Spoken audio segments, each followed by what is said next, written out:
अस्सलाम वालेकुम dear students. हमने कल तक जितनी डिस्कशन की है, यानी जो प्रीवियस लेक्चर के अंदर हमने टॉपिक शुरू किया था, वो हम डिस्कस कर रहे थे services of biology for mankind, जिसको हम आम अल्फाज में ये कह रहे थे what is the role of biology for the mankind. So dear students, हमने जो इससे पहले चीज़ों को कवर किया है, हमने उसके अंदर जेनेटिक इंजीनियरिंग की बात की, हमने उसके अंदर क्लोनिंग की बात की, हमने उसके अंदर टिश्यू कल्चर की बात की, और फिर हमने एट द एंड पेस्ट की पॉपुलेशन को कंट्रोल करने के लिए देखा कि use of living organisms in order to control pest population is called biological control. So students, क्योंकि पेस्ट जो है हर वो स्पीशी जो इंसान के अलावा हो और वो इंसानी रिसोर्सेज को इस्तेमाल करे और इंसान को एक इकोनॉमिक लॉस पहुंचाए, उसको कहते हैं पेस्ट। सो पेस्ट से भी प्लांट को महफूज रखा जाएगा, जिसकी एग्जांपल ये है कि एक एफिड ऐसा होता है, एफिड जिसको आप उर्दू में तेला कहते हैं। सो एफिड अटैक करता है वॉलनट प्लांट के ऊपर, जिसको कंट्रोल करवाया जाता है एक वेस्ट के जरिए।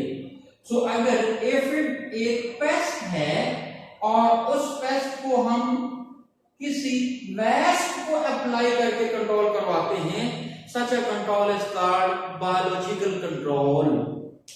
यानी जो पेस्ट होता है उसका प्रीडेटर अप्लाई किया जाता है ताकि प्रीडेटर को फूड भी अवेलेबल हो और हमें पेस्ट के ऊपर कोई केमिकल वगैरह अप्लाई करके उसको ना कंट्रोल करना पड़े, बल्कि वो बायोलॉजिकली कंट्रोल हो जाए। तो ये मामला है एनवायरमेंटल फ्रेंडली एक्शन।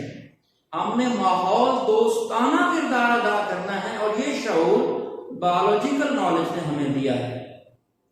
अब स्टूडेंट, इसी तरह से अगर कुछ माइक्रो ऑर्गेनिजम्स जो हैं, कुछ माइक्रोब्स जो यही काम कर रहे हैं बायोलॉजिकल कंट्रोल के लिए, यानी अगर कुछ बैक्टीरिया वगैरह को या माइक्रोब्स को अप्लाई करते हैं किस चीज के लिए, पेस्ट पॉपुलेशन को कंट्रोल करने के लिए, तो स्टूडेंट इनको हम टर्म एक नई बनाते हैं, this is called biopesticide. So as we know by the definition, what is a pesticide? वो मटेरियल जो कि पेस्ट को किल करे। अब ये केमिकल की शक्ल में भी हो सकता है, लेकिन हम चूंकि बायोलॉजिकल कंट्रोल के अंदर इस चीज को देख रहे हैं, तो use of micro organism for controlling pest populations is called biopesticides.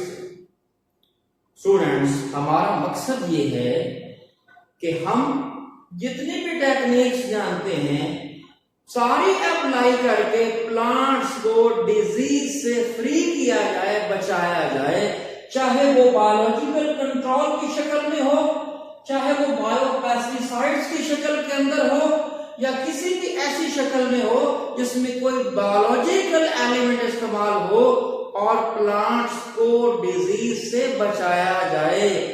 इसको स्टूडेंट हम एक टर्म के तौर पर तैयार करेंगे और वो टर्म जो है वो कहलाती है इंटीग्रेटेड डिजीज मैनेजमेंट, जिसको उर्फ आम में हम लोग लिखते हैं IDM, integrated disease management. So, what is this IDM? अगर हमें प्लांट्स को डिजीज से बचाना है तो मकसद क्या है? प्लांट को कंजर्व करके हमने फूड को कंजर्व करना है, क्योंकि फूड की क्वालिटी और क्वांटिटी दोनों चाहिए। लिहाजा जितने भी मेथड्स हमें आते हैं, use of all of these appropriate methods to control over the plant disease, to conserve plants from the disease, is termed as integrated disease management. यानी इसको हम IDM भी कह देते हैं, इंटीग्रेटेड डिजीज मैनेजमेंट भी कह देते हैं, हर वो पॉसिबल तरीका, हर वो मुमकिन तरीका जो हमें आता है सबको अप्लाई करना और प्लांट्स को बचाना। हम आगे जाके ये डेफिनेशन एनिमल्स के लिए भी देखेंगे तो वहां पे भी इसी को कहा जाएगा integrated disease management. So dear students, अब इसके साथ हमने एक और चीज को देखना है। हमें ये पता है कि प्लांट्स को जब ग्रो करते हैं इस मीडियम के अंदर, अगर वो सॉइल है, मट्टी जिसे कहते हैं, तो सॉइल जो है student that is very complex medium, यानी सॉइल के अंदर बहुत ज्यादा न्यूट्रिएंट्स हैं जिसकी वजह से वो बहुत कॉम्प्लेक्स मीडियम है, मीडियम जरिया जहां से न्यूट्रिएंट्स अवेलेबल हो।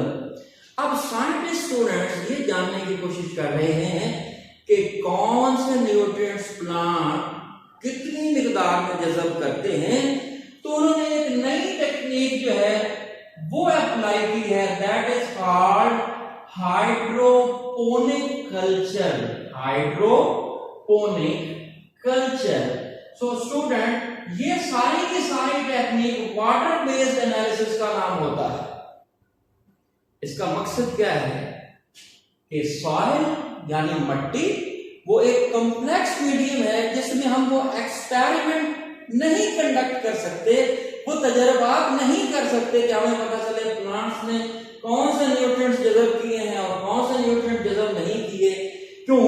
कि सॉइल एक कॉम्प्लेक्स मीडियम है, लिहाजा ऐसे किया जाता है कि पानी के सॉल्यूशन के अंदर हम कुछ अपनी मर्जी के माइलेट जो हैं जिनकी हमें पता होता है क्वांटिटी का, वो वाले न्यूट्रिएंट्स ऐड कर देते हैं और उसको न्यूट्रिएंट ऐड करने के बाद अब इसके अंदर जब प्लांट ग्रो करवाए जाते हैं स्टूडेंट, तो हमें अंदाजा हो जाता है कि कौन से न्यूट्रिएंट्स प्लांट्स ने कितने जज़ब किए।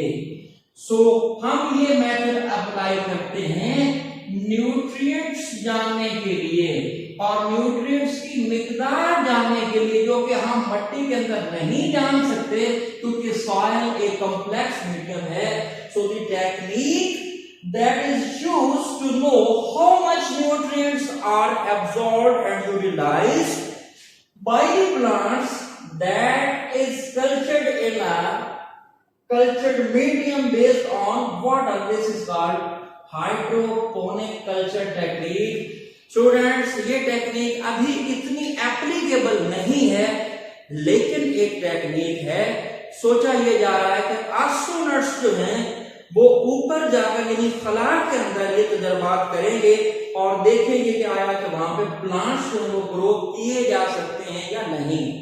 सो हाइड्रोपोनिक कल्चर हो, बायोलॉजिकल कंट्रोल हो, बायोपेस्टिसाइड्स हो, ये सारा का सारा नॉलेज हमें फूड की मिकदार को और उसकी क्वालिटी को बेहतर बनाने के लिए किसने दिया है?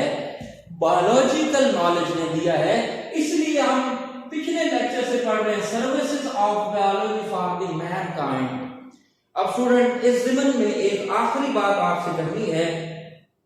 हमें पता है कि हम मिल्क या ऐसी कोई लिक्विड मटेरियल जिसके अंदर हमें माइक्रोबियल कंटामिनेशन का खतरा होता है तो हम उसकी बॉइलिंग कर देते हैं। सो उसकी बॉइलिंग करने का मकसद ये होता है कि हम उसको माइक्रोब से फ्री करना चाहते हैं, क्योंकि माइक्रोब्स कंटामिनेशन करेंगे और वो स्पॉइल कर देंगे, लिहाजा हमारे उस फूड के स्पॉइलेज का खतरा है। तो स्टूडेंट्स, यहाँ पे भी बायोलॉजिकल नॉलेज इस्तेमाल होगा। आप लोग जानते हैं एक बड़ी जबरदस्त टेक्निक है जो लोइस पास्चर से मंसूब है, that is called pasteurization. So pasteurization is a food preservation method, particularly milk and milk products. Students, milk जो है उसको बॉयल करने के पीछे मकसद ये है कि उसको हमने प्रिजर्व करना है, महफूज करना है।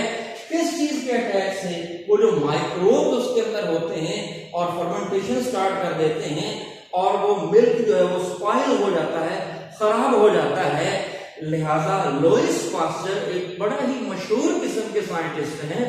उन्होंने माइक्रोबायोलॉजी के अंदर बहुत ही बड़ा कारनामा सर अंजाम दिया पास्चराइजेशन की टेक्निक लेकर। And this pasteurization technique is basically food preservation method by applying high temperature in order to kill microbes। वो माइक्रोब्स जब मार दिए जाते हैं एक हाई टेम्परेचर टेक्निक के तौर पर, तो हाई टेम्परेचर अप्लाई करने के बाद अब ये जो मिल्क है ये प्रिजर्व हो जाता है। Such a technique is called pasteurization. So students, हमने जो बायोलॉजी के 3 बड़े रोल देख रहे हैं, जिनमें फूड, डिजीज कंट्रोल और एनवायरमेंटल प्रोटेक्शन, उनमें से हमने पहला जो है वो यहां तक मुकम्मल कर लिया है। जिसकी समरी अगर मैं आपको बताऊं तो हमने देखा कि इंसान सिलेक्टिव ब्रीडिंग करवा रहा है, प्लांट्स और एनिमल्स को अपनी मर्जी की वैरायटीज पैदा कर रहा है। एक बात, इंसान जो है चिकन, कॉर्न, मेज, ब्रायलर ये सारी वैरायटीज ले आया है। क्यों? कि हमने बढ़ती हुई पॉपुलेशन के लिए फूड का इस्तेमाल करना है। ये भी बायोलॉजिकल नॉलेज है। फिर ट्रांसजेनिक प्लांट्स और ट्रांसजेनिक एनिमल्स बनाकर जेनेटिक इंजीनियरिंग के जरिए फिर उनको प्रोपोगेट करके क्लोनिंग के जरिए या फिर प्लांट्स की टिश्यू कल्चरिंग करके फूड की क्वालिटी और क्वांटिटी बढ़ाई गई। उसके बाद हमने ये देखा है कि बायोलॉजिकल कंट्रोल को अप्लाई करके एनवायरनमेंट के अंदर जो पोल्यूशन ऐड कर रहे हैं उससे बचा जा सकता है। साथ ही हमने बायोपेस्टिसाइड्स की बात की और स्टूडेंट्स फिर हमने इसके बाद बात की हाइड्रोपोनिक कल्चर की। And at the end we have discussed about pasteurization, that is a food preservation technique and food preservation method. So all of this knowledge I have discussed is based on biological knowledge. So this is a good service of biology in order to produce quality and quantity of food. Students, इसके बाद हम biology के अगले roles के ऊपर discussion करेंगे जो कि डिजीज कंट्रोल के हवाले से होगा और जो उसके बाद एनवायरमेंटल प्रोटेक्शन के हवाले से होगा। तब तक के लिए आप लोग मुझे इजाजत दीजिए। इंशाल्लाह नए लेक्चर में एक नई डिस्कशन के साथ मिलते हैं। अल्लाह हाफिज।